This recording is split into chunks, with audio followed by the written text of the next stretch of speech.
Admiral Jake Morrison walked through the massive doors of the Galactic Council chamber. His black uniform was clean and pressed.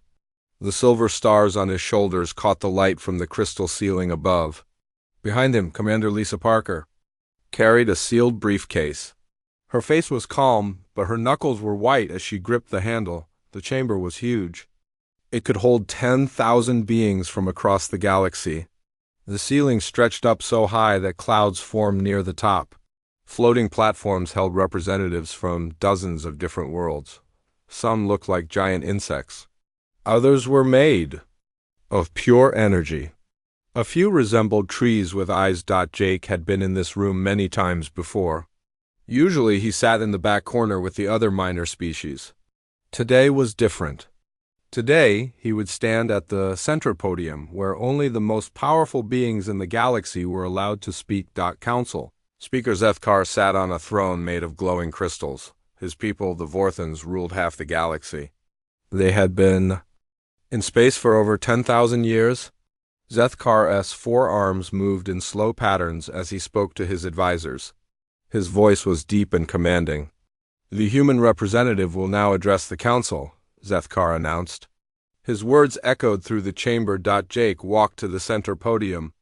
The platform rose slowly, lifting him up so everyone could see him. 1,000 alien eyes turned toward him. Some looked curious, most looked bored. Humans were not important. In galactic politics. Lisa stood at the edge of the platform. She opened the briefcase and pulled out a single sheet of paper. She handed it to Jake with steady hands. Jake looked up at the assembled beings. He had practiced this moment for months. The words on the paper were simple, but they would change everything. The Terran Federation formally declares our intention to reclaim the contested worlds of Kepler 442b and Proxima Centauri c, Jake said. His voice was clear and strong. We will begin military operations in 72 standard hours. The chamber fell silent. For a moment, no one moved. Then the silence exploded into chaos. Zethkar's crystal throne cracked. His forearms froze in mid-motion. Around the chamber, delegates began talking at once. Their voices mixed together in a roar of disbelief. The Craxi delegates' tentacles writhed like angry snakes. The insectoid from the hive mind clicked its mandibles so fast it sounded like machine gun fire. Even the energy beings flickered brighter with shock. "This is madness," whispered Counselor Irin of the Stellar Collective. She was sitting next to Ambassador Krell of the Trade Federation. "Humans challenging us? They have been in space for less than 50 years, Dr. Helen Rodriguez watched from the human section. She was Earth's chief expert on alien life. She had expected this reaction. For decades, the major powers had treated humanity like children. They gave humans a few small worlds on the edge of known space. They expected gratitude and silence. The galaxy was run by 5 major powers. The Vorthan Empire controlled the core worlds. The Stellar Collective owned the trade routes. The Dominion Navy kept order with their war fleets. The Hive Mind managed the industrial worlds. The Void Watchers guarded the Outer Rim. Humans were not part of this system. They were tolerated, nothing more. Ambassador Krell stood up on his platform. His people looked like walking mushrooms, but they controlled most of the galaxy's money. "This is unprecedented," he said in his squeaky voice. "No minor species has ever challenged the established order." High Admiral Korthak of the Dominion Navy laughed. The sound was like rocks grinding together. His people were warriors bred for battle. They had never lost a war. "Let them try," Korthak sighed. His 3-meter frame was covered in battle scars. "We will crush them like insects." Jake stood quietly at the podium. He let the aliens argue and threaten. This was all part of the plan. Let them think humans were weak. Let them underestimate what desperation could make a species do. Lisa watched the chaos with professional interest. She had studied every species in the chamber. She knew their strengths and weaknesses. More importantly, she knew their blind spots. The Vorthans were powerful but slow to adapt. The Stellar Collective was rich but afraid to fight. The Dominion Navy was strong but predictable. The Hive Mind was organized but could not think creatively. The Void Watchers were mysterious but rarely acted. All of them shared one fatal flaw. They thought technology was everything.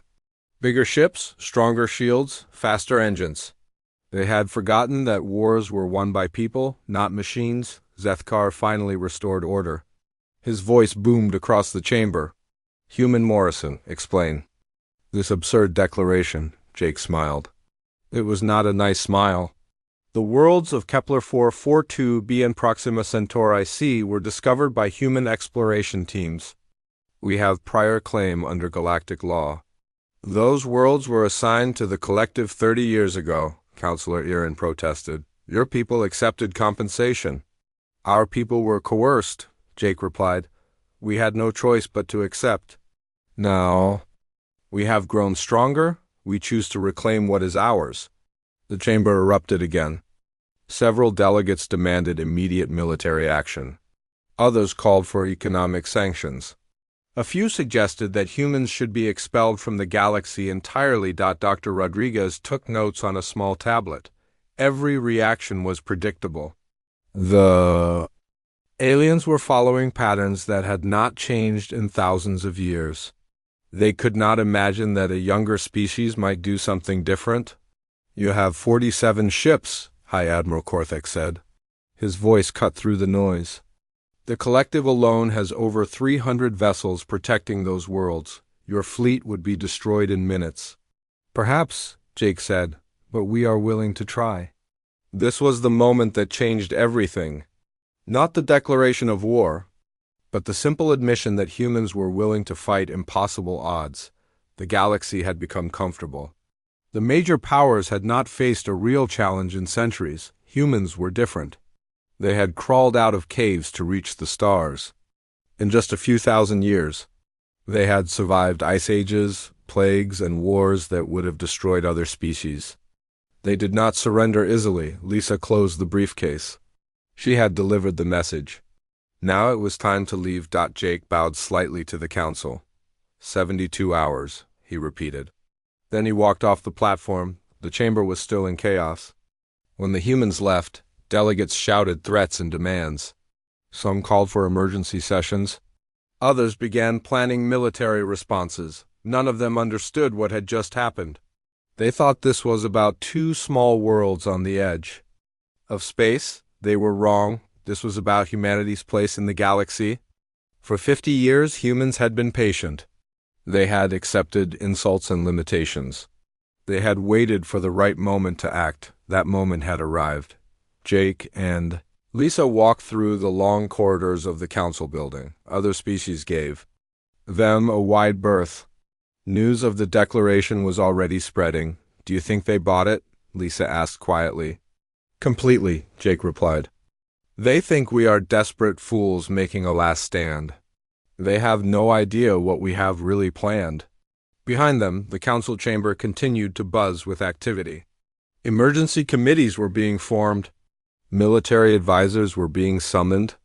The galaxy's most powerful beings were preparing to crush a minor rebellion. They had 72 hours to prepare for war. They thought that would be more than enough time. They were about to learn how wrong they could be. 3 days had passed since Admiral Jake Morrison's shocking declaration.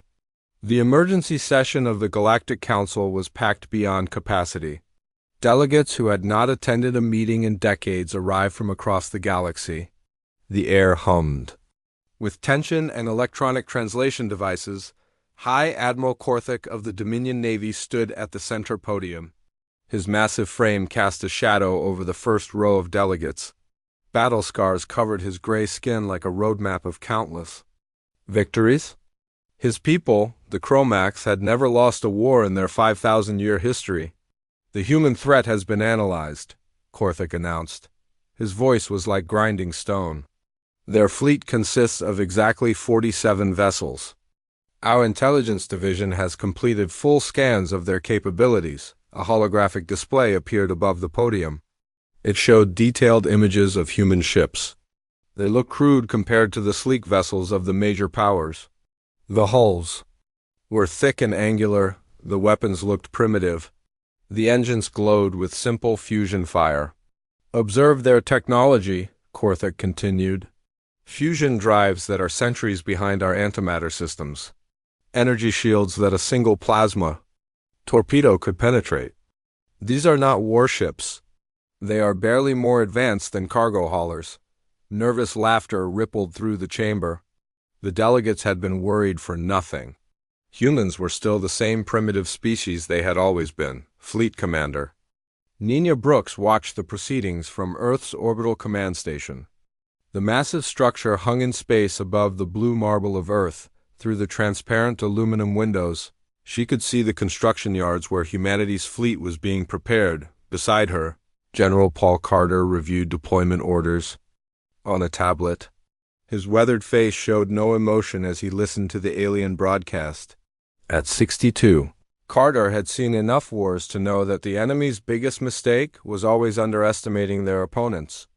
"They are treating us like we are still using chemical rockets," Carter muttered. A thin smile crossed his lips. "Perfect. Let them keep thinking that for a few more hours."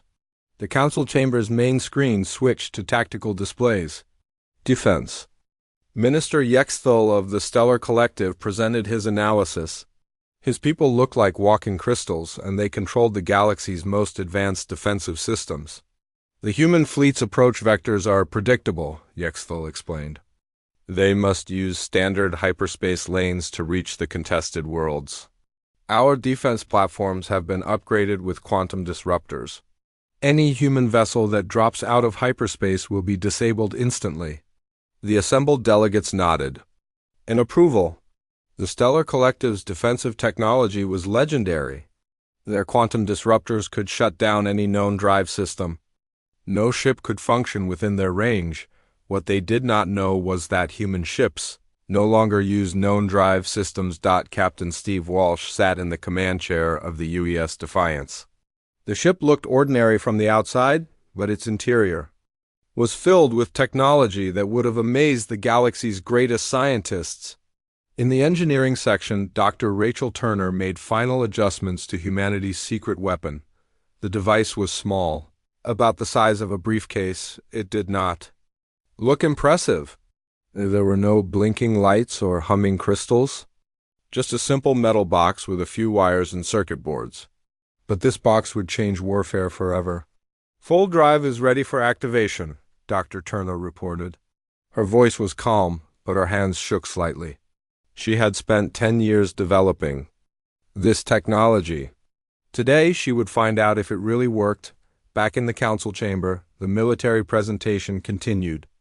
Admiral Zexkar of the Vorthan Empire displayed fleet positions. His people controlled the largest navy in the galaxy. Their ships were massive, bristling with weapons that could destroy entire moons. "The Vorthan Third Fleet has taken position at Kepler 442b, Zexkar announced. 200 vessels, including 12 dreadnoughts. The human fleet will be outnumbered more than 4 to 1. The mathematics were simple. Human ships were smaller, slower, and weaker. Even if they fought perfectly, they could not win. The battle would be a massacre. Council Speaker Zethkar stood on his crystal throne. His forearms moved in ceremonial patterns as he spoke. "The human rebellion will be crushed swiftly. This will serve as a lesson to any other species considering similar foolishness." The delegates cheered. The established order would be maintained. The galaxy would remain stable under the rule of the major powers. Dr. Helen Rodriguez listened to the alien boasts from her office on Earth. As humanity's chief xenobiologist, she had studied every species in the council for decades. She understood their psychology better than they understood themselves. The major powers had grown lazy. They had not faced a real challenge in centuries. Their technology had improved slowly, but their thinking had not changed at all. They still fought wars the same way their ancestors had fought them thousands of years ago. Humans were different. They had learned to adapt quickly. When faced with impossible odds, they did not surrender. They found new ways to fight. The breakthrough had come from an unexpected source. Dr. Kevin Martinez, a theoretical physicist, had been working on dimensional mechanics. He discovered that space itself could be folded like paper. By creating the right quantum field, A ship could step outside normal space and reappear somewhere else instantly. The technology was not faster than light travel. It was something entirely new. The aliens had no defenses against it because they had never imagined it was possible. "The human fleet has been detected approaching the Kepler system," reported Admiral Zexkar. "They are moving at standard velocity. Estimated arrival in 6 hours." The council chamber buzzed with excitement. Finally, they would see this pathetic rebellion ended. The humans would learn their place in the galactic order. Captain Amy Johnson piloted the UES Triumph through the darkness of space. Her ship was one of 12 specially modified vessels. Each one carried a full drive and a crew trained in new tactics. Behind her, 35 conventional ships followed in standard formation. The aliens would see what they expected to see: a desperate fleet of primitive vessels charging toward certain destruction. They would never suspect that the real attack force was already in position. "All ships prepare for fold insertion," Johnson commanded. Her crew worked at their stations with practiced efficiency. They had rehearsed this moment hundreds of times in simulation. The fold drive activated with almost no sound. Reality twisted around the ship for a fraction of a second. Then they were somewhere else entirely. On the Council's tactical displays, the human fleet appeared to be moving normally toward the outer edge of the Kepler system. Long-range sensors showed 47 ships in standard formation. Everything looked exactly as expected. What the sensors did not show was that 12 of those ships were empty decoys. The real vessels had vanished from normal space, moving through dimensions that the galaxy's greatest minds had never discovered. "Human fleet will enter weapons range in 2 hours, announced Admiral Zexkar. "All vessels are to hold position. We will let them come to us." The Vorthan fleet waited in perfect formation around Kepler 442b. Their massive ships hung in space like sleeping giants. Weapon systems powered up. Shields reached maximum strength. The trap was set. High Admiral Korthek watched the approaching human ships with professional interest. He had fought many battles, but this would be his easiest victory. The humans were walking into a slaughter. "Prepare to record the battle," Korthek ordered. "This will be shown to every species in the galaxy. Let them see what happens to those who challenge the established order." The countdown began. 2 hours until the human fleet entered weapon range. 2 hours until the rebellion would be crushed forever. The aliens had no idea that in 17 minutes, their entire understanding of warfare would be turned upside down. They thought they were prepared for anything humans could throw at them. They were about to learn how wrong they could be. The Battle of Kepler 442b began at exactly 1432 Galactic Standard Time. It lasted 17 minutes and changed the course of history. Merle Jake Morrison stood on the bridge of the UES Liberty. Through the viewscreen he could see the massive Vorthan fleet waiting in formation around the planet. 200 ships arranged in perfect battle lines. Their hulls gleamed in the light of the system's twin suns. "Enemy fleet is holding position as expected," reported Lieutenant Commander Mike Rogers from the tactical station. "They are letting us come to them," Jake nodded. The Vorthans were following their ancient playbook. "Let the enemy charge into your guns. Use superior firepower to destroy them before they could get close." It was a strategy that had worked for thousands of years. Today, it would fail completely. The human fleet approached at normal speed. 35 ships in standard formation. Just as the aliens expected. Their sensors showed exactly what they wanted to see: a desperate attack by primitive vessels with no hope of victory. Captain Steve Walsh watched from the bridge of the UES Defiance. His ship was one of the decoys, designed to look like a normal human vessel. But hidden in the cargo bay was Dr. Rachel Turner and her team of scientists. They were monitoring the real battle from a safe distance. "Full drive signatures are stable," Dr. Turner reported. "All 12 ships are maintaining position in dimensional space. The real attack force was invisible. They had stepped outside normal reality and were waiting for the perfect moment to strike." The aliens had no idea that humanity had discovered something beyond their understanding. Admiral Zexkar commanded the Vorthan fleet from his flagship, The Eternal Glory, the massive dreadnought, was 3 kilometers long and armed with weapons that could crack planets. He had never lost a battle in his 200-year career. Human fleet will enter maximum weapon range in 5 minutes, his tactical officer reported. All ships are ready to fire. Zexkar smiled with satisfaction. This would be the shortest battle in galactic history. The humans would be destroyed before they could even return fire. Captain Amy Johnson floated in the strange space between dimensions. Her ship, the UES Triumph, was one of 12 vessels hidden from normal sensors. Around her, reality looked different. Stars appeared as streaks of light. The planet below was a shifting blur of color. All ships report ready, came the voice of Captain Danny Lopez from the UES Defender. Full drives are charged and targeting solutions are locked. Johnson checked her instruments one final time. The full drive showed green lights across the board. Her crew was ready. After months of training, they were about to attempt something that had never been done before. The human decoy fleet continued its approach. On every alien ship, weapon systems powered up to full strength. Plasma cannons glowed with deadly energy. Quantum torpedoes armed themselves for launch. The trap was about to be sprung. Human fleet entering weapon range, announced the tactical officer on the Eternal Glory.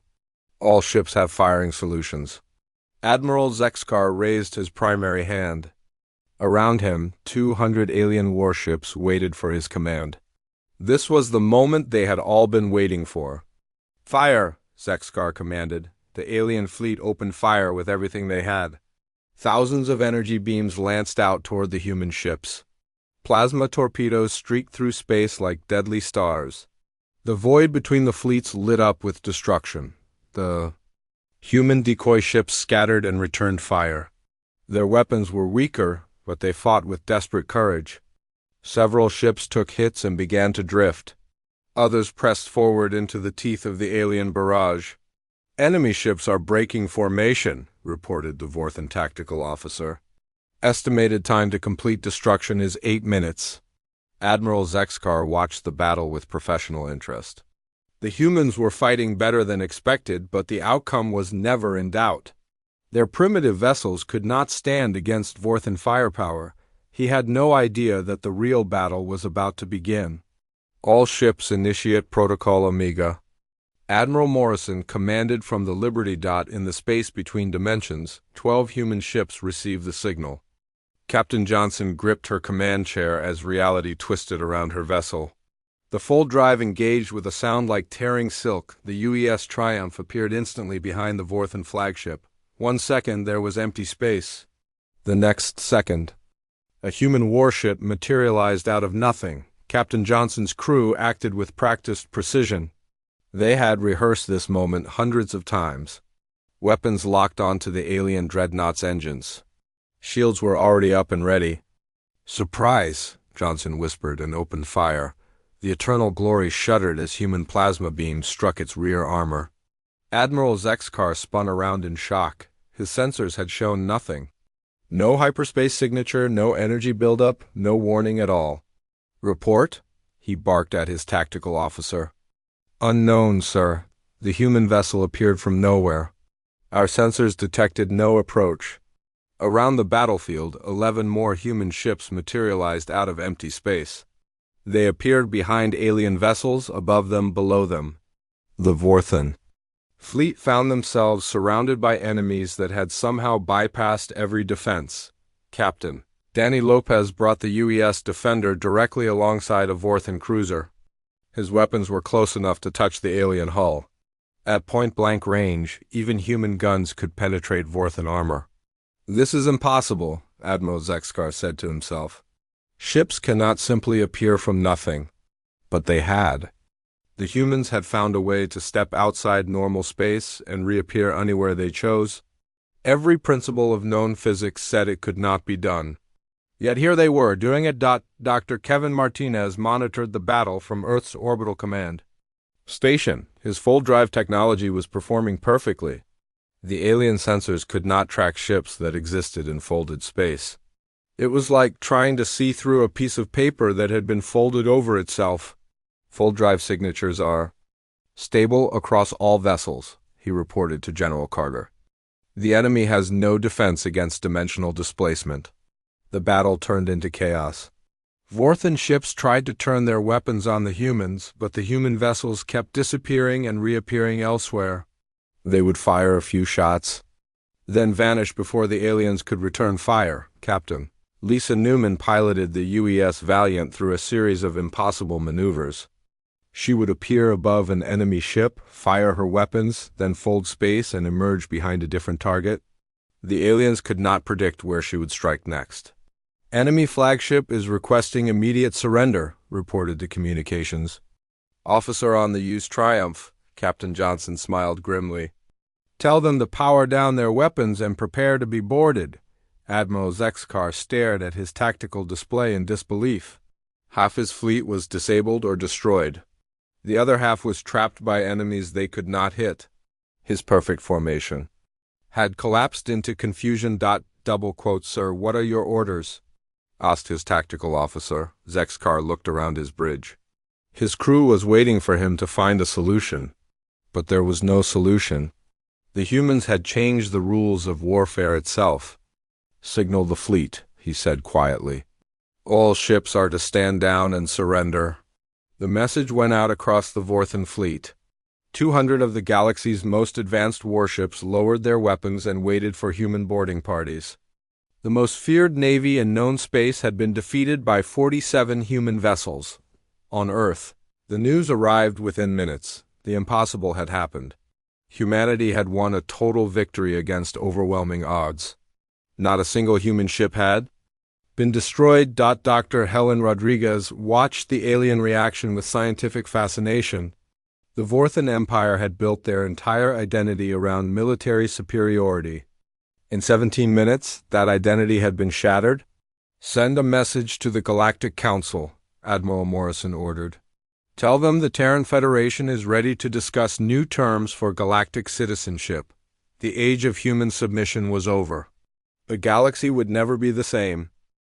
News of the Battle of Kepler 442 be spread across the galaxy like wildfire. Within hours, every major world knew that the impossible had happened. The humans had defeated the Vorthan Empire's most powerful fleet without losing a single ship. Panic set in immediately. On the homeworld of the Stellar Collective, emergency sirens wailed through the crystal cities. Prime Minister Yexthal called his war council into session for the first time in 3 centuries. The crystalline beings had built their entire civilization around the belief that superior technology guaranteed victory. How did they do it? Demanded General Kexver, his crystal body flickering with stress patterns. Our intelligence reports showed primitive human vessels, fusion drives, basic weapons, simple armor.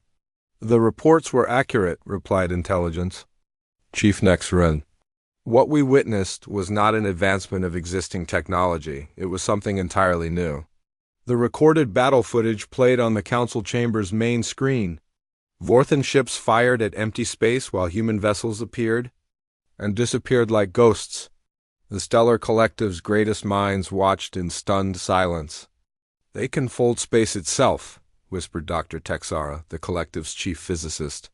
The theoretical framework exists, but the energy requirements should be impossible. How did a species barely 50 years in space achieve this? Similar scenes played out across the galaxy. On the Dominion homeworld, High Admiral Korthek paced his command center like a caged animal. His gray skin was darker than usual, a sign of extreme stress in his species. Recall all fleets to home space, he ordered. If humans can appear anywhere without warning, our forward bases are useless. The Dominion Navy had ruled through fear for 5,000 years. Their massive ships could reduce entire worlds to ash. But what good were powerful weapons if they could not hit their targets? Commander Tony Rivera sat in his small office at the Galactic Council building. 3 days ago, he had been humanity's minor diplomatic attache. Now he was the most sought-after person in the galaxy. His door chimed constantly. Alien ambassadors, who had never spoken to him before, demanded immediate meetings. Species that had treated humans like children now begged for audiences. Ambassador Rivera, came the voice of Secretary Vexthal through the intercom. The Craxi delegation is here for their appointment. Rivera sighed. This was his 7th meeting today. The Craxi had controlled the galaxy's shipping lanes for millennia. Their tentacled forms were built for space travel, and their merchant fleets were vast beyond counting. The Craxi ambassador entered the room with obvious nervousness. His tentacles writhed in patterns that Rivera recognized as extreme anxiety. Behind him, 3 advisors carried briefcases full of documents. Commander Rivera, the ambassador began, the Craxi Merchant Alliance wishes to discuss a mutual defense treaty with the Terran Federation. Rivera almost laughed. 3 weeks ago, the Craxi had refused to let human ships use their trade routes. Now they wanted protection from the very species they had dismissed. What exactly are you proposing? Rivera asked. Full trading rights for human vessels, the ambassador replied quickly. Access to all our star charts. Preferred status in all commercial negotiations. In return, we ask only that Earth guarantee our neutrality in any future conflicts. Rivera nodded politely. I will pass your offer to my superiors. The Craxi were not the only ones making desperate offers. The insectoid hive mind had proposed a technology exchange. The energy beings of the Void Watchers had broken their ancient silence to request a meeting. Even the mysterious Quantum Collective had sent representatives. Dr. Elizabeth Stone worked in her laboratory deep beneath the mountains of Colorado. As Earth's leading expert on dimensional physics, she had helped develop the fold drive technology. Now she was working on something even more revolutionary. The quantum resonance is stable, she reported to her team. We can maintain a folded space bubble for up to 6 hours now. Her assistant, Dr. Mark Phillips, monitored the instruments with fascination. The applications are endless. We could fold entire space stations out of normal reality. Hide entire fleets until we need them. Elizabeth smiled grimly. The galaxy thought humanity's fold drive was impressive. They had no idea what other breakthroughs were coming. On the Vorthan homeworld, the government was in chaos. Emperor Zethvek called emergency sessions daily, but no one had answers. The empire that had ruled the galaxy's core for 10,000 years was crumbling. The outer colonies are declaring independence, reported Defense Minister Kexmal. They no longer believe we can protect them from human attack. How many ships do we have left? The Emperor asked. 47 vessels are operational, came the reply. The rest of the fleet is either destroyed or under human control. The irony was not lost on anyone. The humans had started with 47 ships and defeated a fleet of 200. Now the mighty Vorthan Empire was reduced to the same number of vessels. Colonel Greg Mitchell commanded the captured orbital platform above. Kepler 442b, the station, had been the Vorthan fleet's main base, equipped with the most advanced technology in the galaxy. Now it served as humanity's first major foothold in alien space. Sir, we have another surrender request, reported his communications officer. The Tellurian Republic wants to join the Terran Federation. Mitchell shook his head in amazement. The Tellurians had been loyal Vorthan allies for centuries. Their bird-like species controlled 12 star systems and had never shown any interest in human affairs. What are they offering? He asked. Complete integration into our defense network. They want full drive technology in exchange for their shipyards and industrial facilities. It was the same story everywhere. Species that had ignored humanity for decades now competed to join the Terran Federation. The galaxy's power structure was collapsing faster than anyone had imagined. Dr. Helen Rodriguez analyzed the situation from her office on Earth. As humanity's chief xenobiologist, she understood alien psychology better than most. The major powers had built their entire identity around technological superiority. When that foundation cracked, everything else fell apart. The Stellar Collective is offering to share their shield technology, she reported to Admiral Morrison. The Dominion Navy wants to establish joint training programs. Even the Hive Mind is proposing a research partnership. Morrison reviewed the proposals with interest. A month ago, these same species had treated humanity like an annoyance. Now, They were offering their most closely guarded secrets. "What's your assessment?" he asked. They're terrified," Rodriguez replied. The entire galactic order was based on the assumption that older species would always have better technology. We proved that assumption wrong. The truth was more complex than simple fear. Humanity had not just introduced new technology. They had shown that innovation could come from anywhere, even from the galaxy's youngest species. The established powers realized that their age and experience meant nothing if they could not adapt. Captain Frank Turner reported from the edge of unexplored space. The UES horizon was mapping regions that had remained mysterious for thousands of years. With full drive technology, human ships could reach areas that had been considered impossible to explore. "We've discovered 17 new star systems," he reported. 3 of them contain habitable worlds. The full drive allows us to bypass all the natural barriers that kept these regions isolated. Each discovery strengthened humanity's position. The galaxy was much larger than anyone had realized, and humans were the only species capable of exploring it safely. Back on Earth, the military leadership gathered for their daily briefing. The situation was changing so rapidly that yesterday's intelligence was already outdated. "The Galactic Council has called for a complete restructuring of interstellar law," reported General Carter. "They want to establish new rules for dimensional warfare." Admiral Morrison smiled. "Tell them we're willing to discuss terms. But the discussions will be held on Earth, not in their council chambers." The symbolism was clear. The age of human submission was over. The galaxy would have to come to them. 6 months after the Battle of Kepler 442b, the galaxy looked completely different. The old order had crumbled like a house built on sand.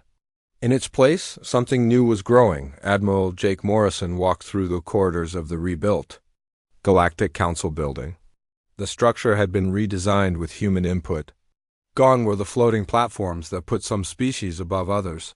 Now all delegates sat at the same level around a circular table that had no head or foot. The symbolism was clear. No species was more important than any other. Jake entered the main chamber where representatives from across the galaxy waited for him. The same beings who had dismissed humanity 6 months ago now hung on his every word.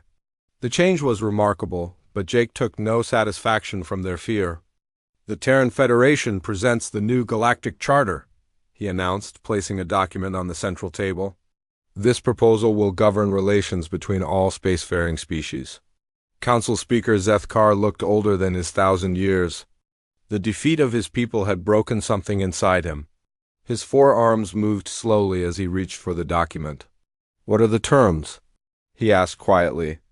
"Equal representation for all species, regardless of age or size," Jake replied. "Shared technology programs to benefit everyone. And most importantly, no species may claim exclusive control over any region of space." The chamber was silent. For millennia, the major powers had divided the galaxy among themselves. Younger species were given scraps and told to be grateful. The new charter would change everything. Dr. Susan Clark stepped forward to explain the technical details. As Earth's new chief technology officer, she had helped design the sharing programs that would reshape galactic civilization. The Terran Federation offers full drive technology to any species willing to join the new charter, she announced. But the technology comes with conditions.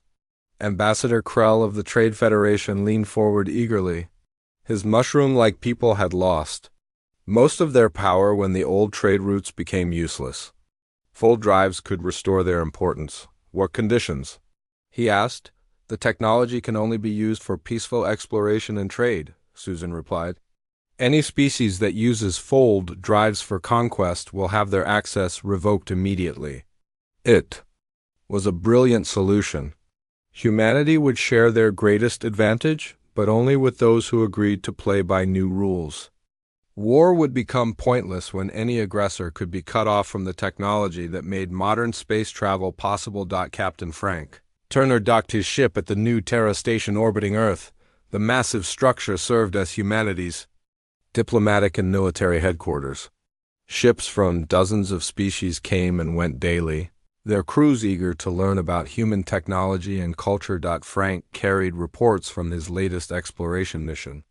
The UES Horizon had discovered 12 new worlds in the past month alone. With full drives, humans were mapping the galaxy faster than anyone had thought possible. "We found something interesting in the Andromeda Spiral," he reported to Admiral Morrison, "an ancient structure that predates all known civilizations. The aliens call it the origin point." Morrison studied the data with interest. "What kind of structure?" "Massive. Bigger than a planet. Our sensors detected technology that's millions of years old, but here's the strange part, it's still active." The discovery would have been impossible without full-drive technology. The origin point was located in a region surrounded by gravitational anomalies that prevented normal space travel. Only ships that could step outside reality could reach it safely. On the former Vorthan homeworld, reconstruction was underway. The proud empire had collapsed, but its people were learning to adapt. Former Admiral Zexkar now worked as a consultant for the Terran Federation, helping design new defensive strategies. "Humans fight differently than we do," he explained to his former officers. "They do not seek to dominate through strength. They win by changing the rules of the game itself." It was a hard lesson for warriors who had known only conquest. But those who learned quickly found new purpose in the changing galaxy. Those who could not adapt were left behind. Dr. Kevin Martinez worked in his laboratory on Luna, humanity's moon. The full drive had been just the beginning. His team was developing technologies that would have seemed like magic to earlier generations. "The quantum anchor is operational," he reported to his research group. "We can now create stable pockets of folded space that last indefinitely." Dr. Rachel Turner checked the readings on her instruments. "What are the applications?" "Imagine cities that exist outside normal space-time," Kevin replied. "Safe from any attack, yet connected to the galaxy through fold gate networks. We could build an entire civilization that enemies cannot even find." The implications were staggering. Humanity was not just changing how wars were fought. They were redefining what civilization itself could become. The hive mind sent a delegation to Earth for the first time in their species' history. The insectoid beings had always worked as a collective, but exposure to human ideas was changing. Them individual members were beginning to express personal opinions. Worker designation 347, who had chosen the human name Carl, spoke for his people. "The hive mind requests permission to establish a permanent embassy on Earth," he said. "We wish to learn more about individual thought processes." It was revolutionary. The hive mind had existed as a single consciousness for millions of years. Contact with humanity was teaching them that there might be other ways to exist. Captain Amy Johnson commanded the new Terra Defense Fleet from her flagship, the UES New Dawn. Humanity's military had grown rapidly, but not in the way their enemies expected. Instead of building bigger ships, they had focused on mobility and flexibility. "Perimeter patrol reports all quiet," her tactical officer announced. "The Dominion Navy is maintaining their agreed-upon distance." The former Galactic Police Force now stayed far from human space. They had learned that their massive dreadnoughts were useless against enemies they could not catch. Some Dominion officers had even requested transfer to human service. Back in the council chamber, the debate continued. Species after species voted to accept the new galactic charter. The benefits were too great to ignore, and the alternative was isolation in a rapidly changing galaxy. "The Void Watchers accept the charter terms," announced their representative. The energy being had never spoken in council before. "We offer our surveillance networks to help monitor compliance." One by one, the galaxy's powers submitted to the new order. Not through conquest, but through the promise of shared prosperity. Humanity had proven that cooperation worked better than domination. Emperor Zethvak of the Vorthan Empire was the last to speak. His people had fought against the changes longer than anyone else. But even they could not ignore reality forever. "The Vorthan Empire accepts the new galactic charter," he said quietly. We request membership in the Terran Federation." The chamber erupted in cheers. The galaxy's oldest and most powerful empire had just voluntarily joined a federation led by its youngest member. History had been made. Admiral Morrison stood to address the assembly one final time. "The charter is approved. From this day forward, the galaxy belongs to all of us equally." Outside the council building, celebration erupted across hundreds of worlds. Species that had been enemies for millennia now worked together on joint projects. The galaxy's first truly cooperative government had been born. Dr. Helen Rodriguez watched the celebrations from her office window. As humanity's first galactic cultural advisor, she was helping design programs to bring different species together. The work was challenging, but incredibly rewarding. "The preliminary reports are encouraging," she told Admiral Morrison. "Cultural exchange programs are breaking down barriers that have existed for millions of years. We're seeing genuine friendship developing between species that have never trusted each other before."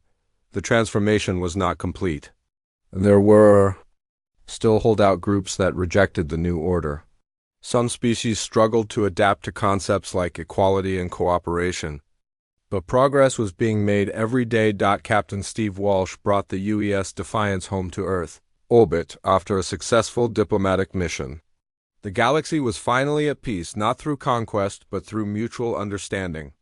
It had taken humanity 50 years to reach the stars, and 6 months to reshape galactic civilization. The council that had once been stunned by humanity's insane invasion now worked together to build a better future for everyone. The age of domination was over. The age of cooperation had begun.